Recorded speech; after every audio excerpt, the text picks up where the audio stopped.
Congolaises, Congolais, mes chers compatriotes, merci tout d'abord. Merci aux milliers de compatriotes qui sont venus à ma rencontre et qui m'ont accompagné depuis le 20 novembre dernier. Au cours des 33 étapes de ma campagne, j'ai communié avec toute la population. Je garderai toute ma vie dans mon cœur le souvenir de toutes ces rencontres. Je demande à ceux et ceux que je n'ai pas pu rencontrer de bien vouloir m'excuser. Comme vous le savez, de nombreuses entraves ont été placées sur ma route pour m'en empêcher. Au long de ma route, 2 millions de compatriotes m'ont rejoint.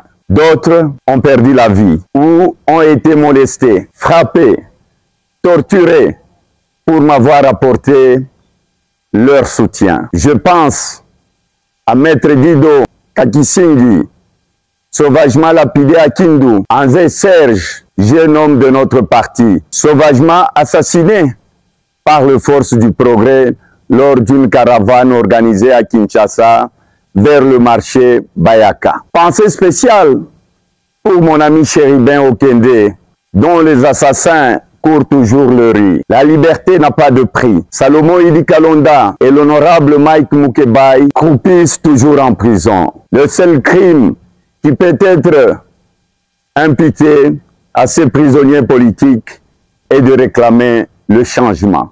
Mes bien chères sœurs, mes bien chers frères, chers compatriotes, partout où je suis passé, j'ai vu la misère. J'ai parcouru au cours de ces 30 derniers jours plus de 250 km à pied. Au cours de ces marches, j'ai vu la misère.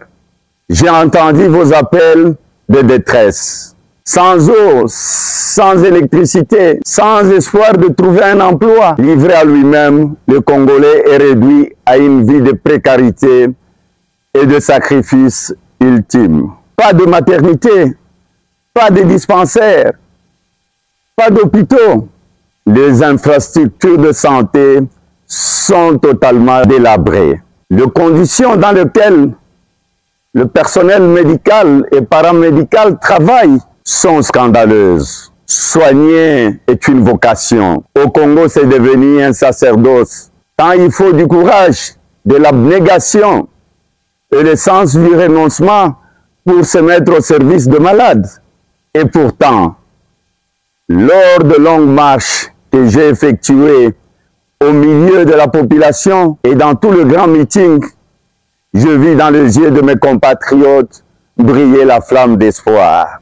Aujourd'hui, toutes nos provinces sont enclavées. Les routes nationales sont toutes impraticables dans leur intégralité.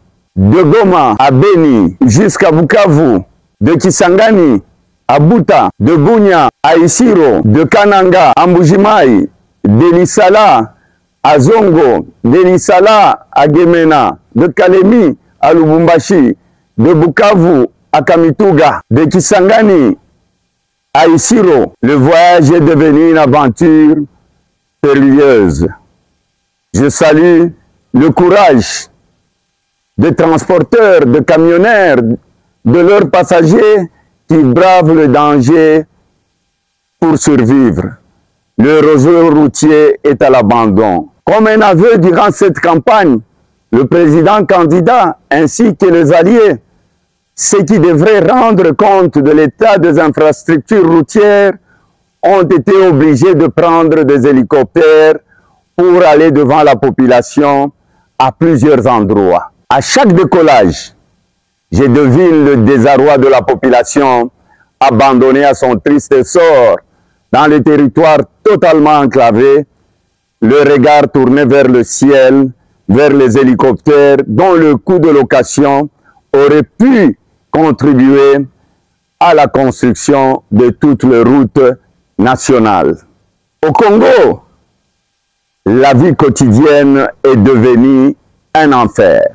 Chaque ménagère prépare une casserole de plus en plus vide. Tout est devenu cher, trop cher. Voir un enfant partir à l'école, le ventre creux est une déchirure pour chaque maman. Le Congo est une parcelle dépecée par une poignée d'individus qui ont décidé de ramasser toutes les richesses. La notion de vivre ensemble, rêvée par le père de l'indépendance et nos guides spirituels, a laissé place à l'égoïsme et au tribalisme.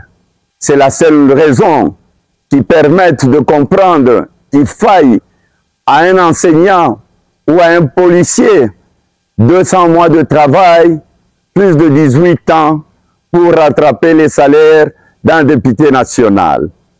Par exemple, pour la ville de Kinshasa, la seule ville pour les 58 députés nationaux qui auront perçu 87 millions de dollars sur 5 ans, alors que 58 enseignants dans la même ville de Kinshasa, pendant les 5 ans, ont touché 350 000 dollars sur la même période. Aujourd'hui, le patriotisme et le nationalisme sont devenus des instruments au service de l'injustice sociale. Le mensonge a pris le dessus sur la vérité et la redevabilité. Un Congolais qui dit ne pas être étranger, peut-il abandonner ses frères, mourir de faim, se faire tuer par des milices, festoyer et voir le dollar grimper sans réagir? Aujourd'hui, la dépréciation de la monnaie continue et tue aussi sûrement qu'une arme de guerre. Toutes les guerres ont été perdues. La guerre de l'Est a contraint 2 millions de nos compatriotes à mourir sans aucun soin, sans aucune aide, sans eau dans le camp de réfugiés. Les veuves et les orphelins abandonnés à leur triste sort. La guerre économique voit plus de 27 millions de Congolais le ventre vide. Le déroute militaire et les défaites économiques ont touché notre dignité et notre fierté.